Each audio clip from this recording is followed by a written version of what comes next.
Hello বন্ধুরা, welcome back to my channel. কেমন আছো তোমরা? আশা করছি ভালো আছো।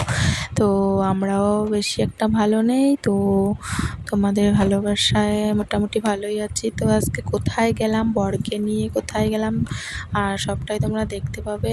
আর আমরা কিন্তু চলে গেছিলাম বরকে নিয়ে ডাক্তারের কাছে। সম্পূর্ণ ভিডিওটাই তোমাদের সঙ্গে শেয়ার করব। তো ভিডিওটা স্কিপ না করে সম্পূর্ণ ভিডিওটা দেখো, আশা করছি তোমাদের ভালো লাগবে। আর স্নেহা লাইফস্টাইলে তোমাদের সকলকে স্বাগত জানিয়ে ভিডিওটা শুরু করব। তো তোমরা ভিডিওটা কেউ স্কিপ করো না, সবাই পুরো ভিডিওটা দেখো, আশা করছি তোমাদের ভালো লাগবে। আর বরের শরীরটা একদমই ভালো নেই, তার জন্য কিন্তু বরকে নিয়ে চলে গেছিলাম ডাক্তারের কাছে।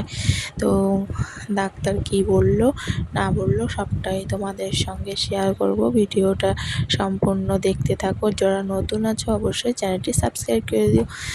তো আমার নতুন আরেকটা ব্লগে তোমাদের স্বাগত। দেখো, ঘুম থেকে উঠে কিন্তু আমি ঠাকুর পুজো দিয়ে নিয়েছি। দিয়ে নিয়ে কিন্তু বিছানাটা উঠিয়ে নিচ্ছিলাম, বাসি বিছানাটা। ততক্ষণও আমি জানতাম না যে আমরাও যাবো আর কি বরের সঙ্গে।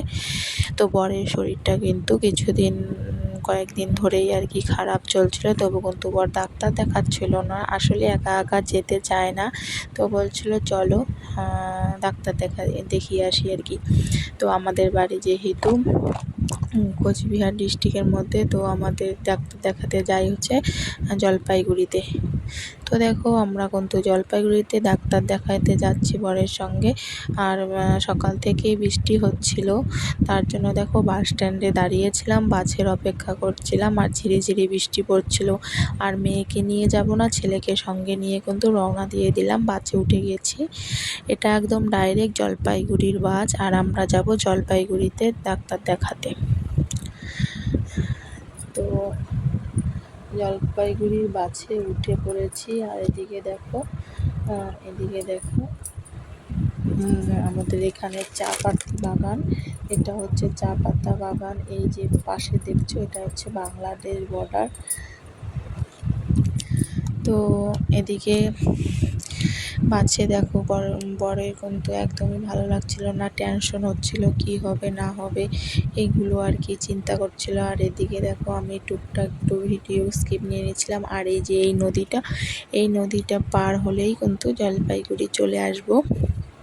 তো এটা হচ্ছে তিস্তা নদী। তারপরে দেখো এদিকে কিন্তু আমরা ওখান থেকে টোটোতে উঠে গেছি। আর এটা হচ্ছে খেলার মাঠ, মানে জলপাইগুড়িতে বড় ক্রিকেট মাঠ।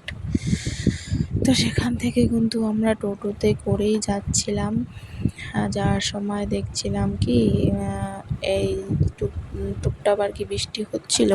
আর এদিকে হচ্ছে এটা হচ্ছে দিন বাজার, মানে জলপাইগুড়ি হচ্ছে দিন বাজার, যেটা আর কি সব সময়ই খোলা থাকে। তো তারপরে দেখো এই যে বরমশাই তো অনেক টেনশনে আছে, ডাক্তার কি বলবে না বলবে। আর আমি আগে থেকেই জানতাম সেরকম কিছু হবে না, কারণ আমার এইটুকু বিশ্বাস আছে। এমনিতে কি বলো তো, আমার বর না একটুতেই বেশি ঘাবড়ে যায় আর কি, ভয় পায়। আর এদিকে দেখো আমরা কিন্তু চলে এসেছি নার্সিং রুমে। আর এটা হচ্ছে হেলথ ম্যাক্স, এখানেই কিন্তু ডাক্তারবাবু বসবেন। আর এখানে এসে অপেক্ষা করছিলাম, নাম লেখানো হলো। আর ডাক্তারবাবু এখানে হচ্ছে এখনও বসেনি। দেখো বর এদিকে প্রেশার মাপতে গেল, আর ওজন টোজন একদম মেপে নিবে।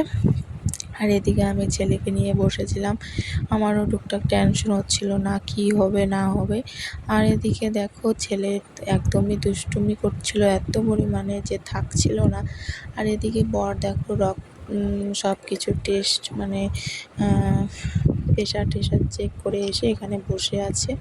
তারপরে কখন ডাক্তারবাবু দেখবেন তখন। আর এদিকে দেখো এখানে রিপোর্ট, মানে টাকা আর কি জমা দিতে হয় করার জন্য। তারপরে এদিকে দেখো ডাক্তারবাবু কিন্তু অলরেডি রুমে বসে গেছে, আর বরমশাই চলে গেল ডাক্তার দেখাতে।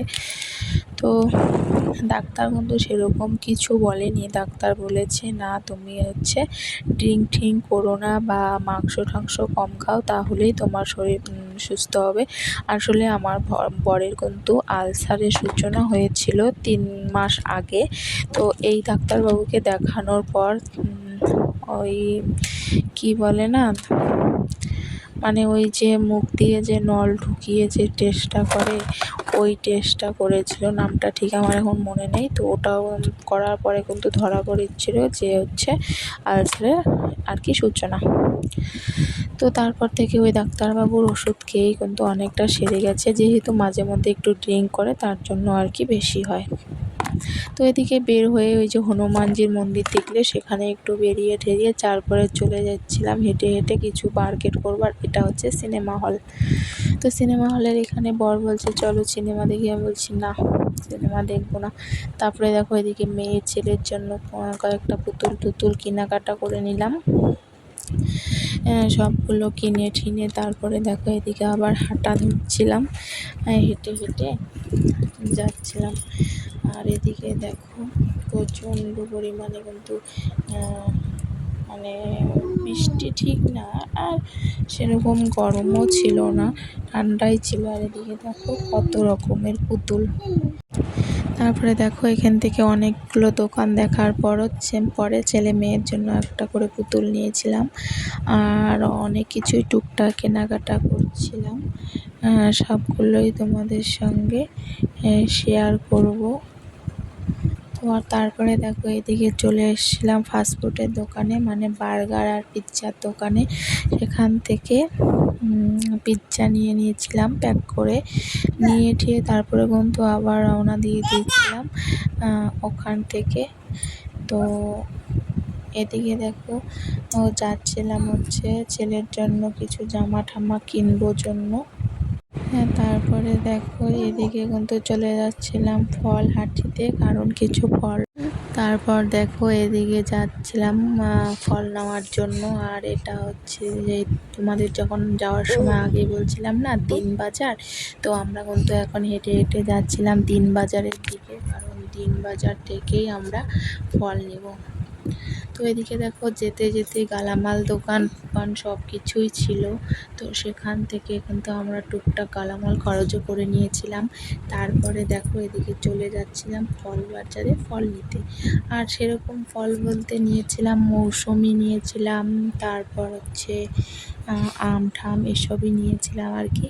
তারপরে এদিকে মাশরুম দেখছিলাম, তো মাশরুম জিজ্ঞাসা করলো, তো আর নেওয়া হয়নি।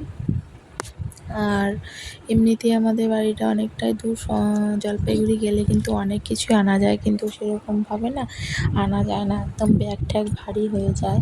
তো এইদিকে দেখো দিনবাজারে কিন্তু সব জিনিসই কম, মানে একটু কমই পাওয়া যায়।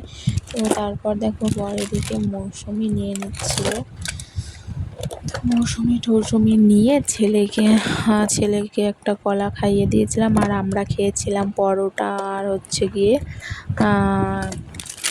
তড়কা। তো খেয়ে দিয়ে কিন্তু দেখো এদিকে গাড়িতে চলে গেছি। তো টাটা, দেখা হচ্ছে আর একটা নেক্সট ভিডিওতে। ভালো থেকে সুস্থ থেকো আর ভালো থেকো।